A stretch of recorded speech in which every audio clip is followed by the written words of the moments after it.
Everyone, how are you all? Welcome back to Mumbai and far out, जहां हम भारत के अलग अलग जगह को एक्सप्लोर करते हैं और आपको उसके बारे में सब बताते हैं। भारत एक कल्चरली रिच कंट्री है और यहाँ धार्मिक स्थलों की कमी नहीं है, पर हर धार्मिक स्थल अपने आप में अलग है और उनकी मान्यता भी अलग है।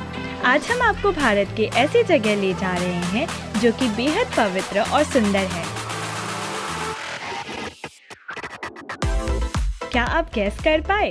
तो चलिए आपको बताते हैं कि ये जगह इंदौर से 80 किलोमीटर दूर है और इसका समावेश भारत के 12 ज्योतिर्लिंगों में से है। वीडियो आगे देखने से पहले आप कमेंट में जाकर बताएं हम किस जगह की बात कर रहे हैं।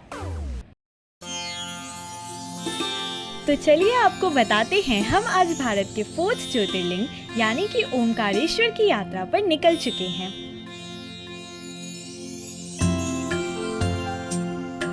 ओमकारेश्वर मध्य प्रदेश के खांडवा डिस्ट्रिक्ट में नर्मदा नदी के किनारे मंधाता आइलैंड पर बना है। यहाँ नर्मदा नदी ओम के आकार में बहती है, इसलिए इसका नाम ओमकारेश्वर ज्योतिर्लिंग है। ओमकारेश्वर की अपनी एक अलग महिमा है। जो भी तीर्थ यात्रा करते हैं वो अपने सभी तीर्थ का जल यहाँ लाकर चढ़ाते हैं।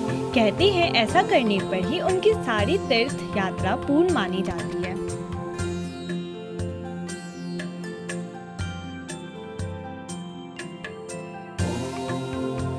क्या आपको पता है यहाँ भगवान शिवा 2 रूप में है, एक ओमकारेश्वर एंड दूसरा ममलेश्वर। ममलेश्वर मंदिर नर्मदा नदी के दक्षिणी तट पर है। भक्त ओमकारेश्वर के साथ ममलेश्वर की भी दर्शन करते हैं। तो चलिए आपको डिटेल में सब बताते हैं।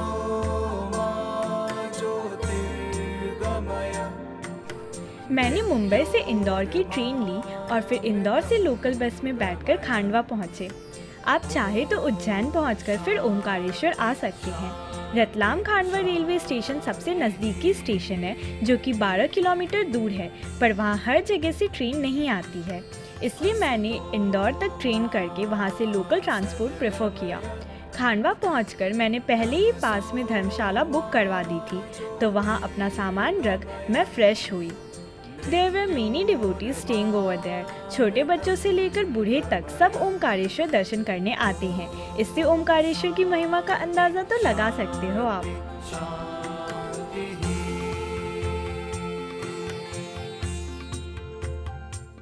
अभी हम लोग मंदिर आ चुके हैं ओमकारेश्वर ज्योतिर्लिंग एंड प्लान कुछ ऐसा है कि अभी हम लोग आज रुद्राभिषेक कराएंगे एंड उसके बाद मामलेश्वर भी जाएंगे बोट से।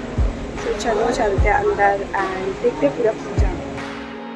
धर्मशाला से फ्रेश होकर मैं निकल पड़ी ओमकारेश्वर ज्योतिर्लिंग की तरफ। मैंने एक रिक्शा ली और रिक्शा वाले भैया ने हमें बताया कि ओमकारेश्वर में कुल 68 तीर्थ है और भगवान शिवा 33 करोड़ देवी देवता के साथ यहाँ विराजमान है। यह सुनकर मैं बड़ी आश्चर्यचकित रह गई। तभी पता चला कि ओमकारेश्वर को इतना क्यों माना जाता है।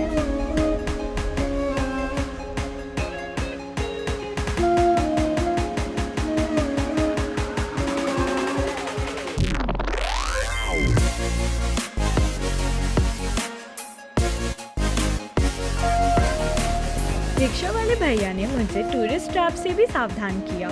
उन्होंने कहा कि मंदिर के गेट के पास पहुंचते ही कई लोग आपको वीआईपी दर्शन के नाम पर पैसे लेकर नॉर्मल गेट से एंट्री करवाएंगे, तो इसका खास ध्यान रखें कि मंदिर के अंदर से ही वीआईपी एंट्री का टिकट हो तो ले, वरना किसी और से ना ले।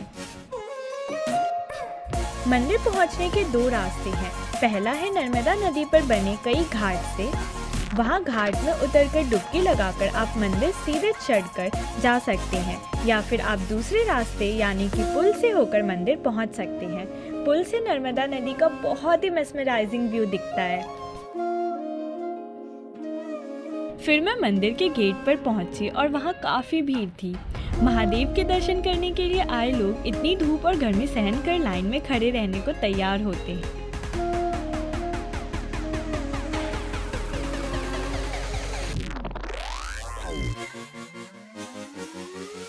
सो वैसे तो यहाँ पे बहुत ज़्यादा भीड़ होती है, लाइक हमेशा अगर नॉर्मल डेज़ पे हम आएँ तो लाइन बहुत लंबी लंबी बनती है, बट क्योंकि आज दिवाली का दिन है एंड दिवाली के फेस्टिवल के दिन हम यहाँ पे आए हैं तो लाइन बिल्कुल नहीं थी, लाइक हमारा डायरेक्ट दर्शन हो गया था भगवान जी को, तो बहुत अच्छा लगा मुझे, बहुत ज़्यादा लाइक शांति मिल रही, हमने पूजा भी करवाया तो वो भी बहुत अच्छा लगा। एंड ओमकारेश्वर भगवान जी का भी हमारा दर्शन डायरेक्ट हो गया, मतलब बिल्कुल भी लाइन में नहीं लगना पड़ा, सामने के सामने हम देख लिया, क्योंकि आज लाइन बिल्कुल नहीं थी, बिल्कुल भीड़ नहीं था। ओमकारेश्वर ज्योतिर्लिंग एक 5 मंजिला मंदिर है। मंदिर के परिसर में पहली मंजिल पर महाकालेश्वर का मंदिर है, तीसरी पर सिद्धनाथ महादेव, चौथे पर गुप्तेश्वर महादेव और आखिरी मंजिल पर राजेश्वर महादेव का मंदिर है। ओमकारेश्वर की महिमा ऐसी है कि भगवान शिवा और देवी पार्वती तीनों लोकों का विचरण करके विश्राम करने रात को ओमकारेश्वर आते हैं। क्या आपको पता है विश्राम करने से पहले वहाँ भगवान शिवा और देवी पार्वती चौसर खेलते हैं? नहीं ना, हमें भी वहाँ जाकर पता चला। पंडित जी ने बताया कि रोज रात को सायन आरती के बाद ज्योतिर्लिंग के सामने वो चौसर और पासे को जमा कर रखते हैं।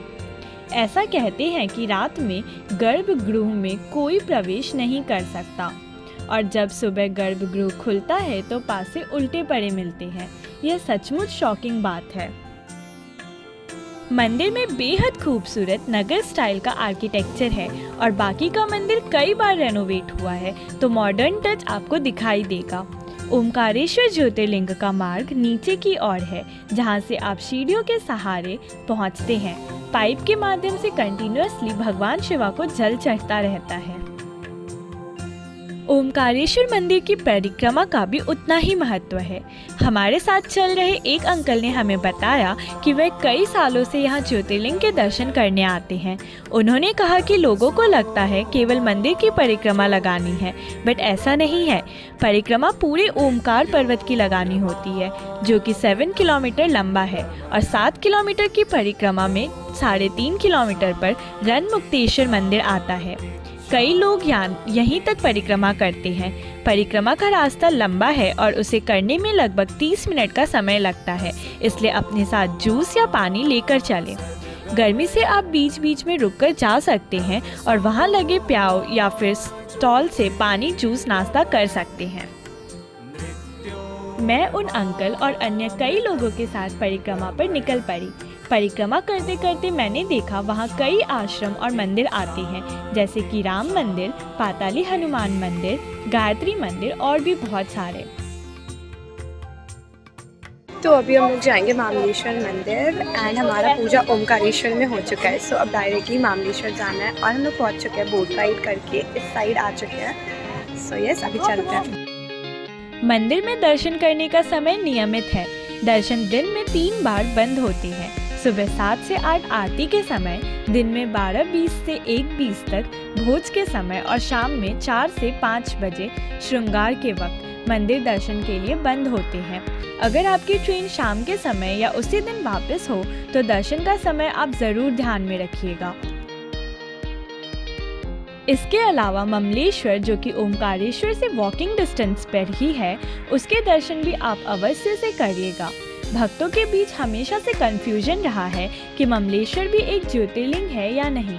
ममलेश्वर को पहले अमरेश्वर कहते थे और ममलेश्वर और ओमकारेश्वर दोनों भगवान शिवा के एक ही फॉर्म है, इसलिए यह दोनों को एक ही ज्योतिर्लिंग के रूप में पूजा जाता है। ऐसा इसलिए हुआ क्योंकि कहते हैं कई सालों पहले जब बाढ़ की वजह से ओमकारेश्वर के दर्शन बंद हो गए, तब आदि शंकरा ने यहाँ ममलेश्वर को विराजित किया और उसकी पूजा करी। ऐसा लगभग 4 महीनों के लिए हुआ, जब तक ओमकारेश्वर के दर्शन फिर से ना खुले। ममलेश्वर हजारों साल पुराना मंदिर है और सनातन धर्म में कई बार इसका उल्लेख हुआ है। ममलेश्वर में हर मंजिल पर शिवालय बना हुआ है और यहाँ 6 और छोटे मंदिर हैं। पर इसके अलावा ममलेश्वर से जुड़ी और कई कहानियां हैं, जैसे कि महाभारत काल में पांडवों ने अपने निर्वासन के वक्त यहाँ शिवलिंग बनाई थी जो कि ममलेश्वर के नाम से जानी गई। या फिर अन्य कहानी है जो कहती है कि वैदिक काल से ममलेश्वर है जब भगवान शिवा खुद प्रकट हुए थे विंध्य देवता की तपस्या से प्रसन्न होकर। कहानी कोई भी हो, पर ममलेश्वर के दर्शन के बिना ओमकारेश्वर ज्योतिर्लिंग की यात्रा अधूरी मानी जाती है। ममलेश्वर और ओमकारेश्वर नर्मदा नदी के तट पर है, इसलिए नर्मदा नदी का भी बड़ा ही महत्व है। Devotees take holy bath in Narmada river and then visit the Omkareshwar temple. शास्त्रों के अनुसार कहते हैं कि यमुना में 15 दिन स्नान और गंगा में 7 दिन स्नान करने से जो पुण्य भक्तों को मिलता है, वही पुण्य नर्मदा में एक बार स्नान करने से मिलता है।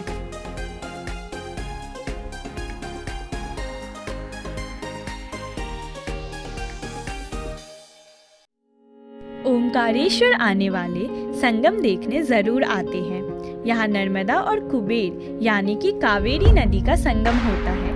संगम पॉइंट पर देवी नर्मदा की मूर्ति भी लगी है, जहाँ भक्त डुबकी लगाकर प्रार्थना करते हैं। बोट से हम इस जगह पहुँचे और नाव वाले भैया ने हमें बताया कि यहाँ डुबकी लगाने से आपको सभी पाप धुल जाते हैं। नाव से यहाँ की जर्नी बेहद शांत, हरियाली के बीच और साफ सुथरे पानी से होकर निकली। अराउंड 30 मिनट्स की ये बोट राइड थी, पर ये किसी बोट सफारी से कम नहीं थी। इसका एक अलग ही थ्रिल और एडवेंचर था। इसमें आप घाट के बीच ठंडे पानी में बैठकर नज़ारे का आनंद लेने के साथ साथ कई बर्ड्स को स्पॉट भी कर सकते हैं। मंदिर और घाट के बीच ओमकारेश्वर ज्योतिर्लिंग का एक सबसे बड़ा आकर्षण है यहाँ पर बना हुआ ओमकारेश्वर डैम। नदी में बोट राइड करते वक्त आप इसे बिल्कुल पास से देख सकते हैं। ये डैम 2003 से 2007 के बीच बना था, जिससे खानवा, खारगांव और धार डिस्ट्रिक्ट में पानी की सप्लाई हो सके और इलेक्ट्रिसिटी उत्पन्न हो सके। एक पुराना पुल 1973 में बना था और एक दूसरा सस्पेंशन ब्रिज साल 2003 में बनाया गया था। मनमोहक नर्मदा संगम और ओमकारेश्वर ज्योतिर्लिंग के दर्शन कर हम वापस शाम को इंदौर पहुंचने के लिए निकले। इंदौर से ही हमारी मुंबई के लिए ट्रेन थी। एक बात का ध्यान रखें कि दर्शन 12 महीने के लिए खुला रहता है, पर मध्य प्रदेश में समर सीजन में गर्मी काफ़ी बढ़ जाती है, तो उस वक्त दर्शन और परिक्रमा करना थोड़ा मुश्किल हो जाता है। इसलिए जुलाई से मार्च में दर्शन करने का समय सबसे अच्छा रहेगा, जब वेदर भी प्लेजेंट रहता है। ओमकारेश्वर ज्योतिर्लिंग जैसी पवित्र जगह जाकर मुझे काफ़ी आनंद मिला। वी होप ये वीडियो देखकर आपको भी इस पावन नगरी और यहाँ के लिए दर्शन करने की इच्छा हुई होगी। अगर ये वीडियो देखकर आप ओमकारेश्वर के दर्शन करने गए तो हमें कमेंट बॉक्स में ज़रूर बताइएगा। Till then do subscribe to our channel, please like, share and comment and wait for our next travel blog.